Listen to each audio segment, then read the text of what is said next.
Let's build a Notepad clone using ChatGPT. Just go to ChatGPT website and type "Build a Notepad app for Windows using Python." Now ChatGPT is writing code for us. It's using Kinter module for graphical user interface and creating some basic functionalities like text area for user. New file function, open file function to open existing text file, save file function to save our file, and exit function to close the Notepad app. It's also creating some menus like file menu and edit menu.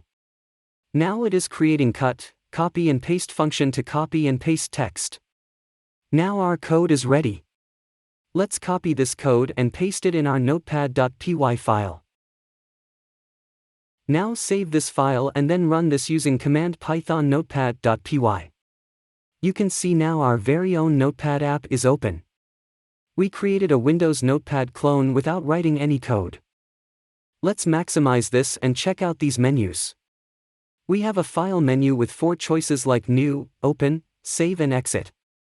Inside the Edit menu we have 3 choices: Cut, Copy and Paste. Let's type something here and try to save this file. And it opens a new window to save file with name. Let me change file location. And now we can open this text file in VS Code and you can see we got the same data. We can also modify our text and save it again. And when we go back to VS Code, our data is updated successfully.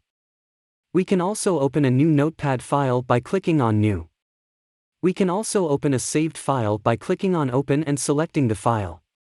When we click on Exit, it closes the Notepad app as you can see. Now let's try to copy some text and paste it.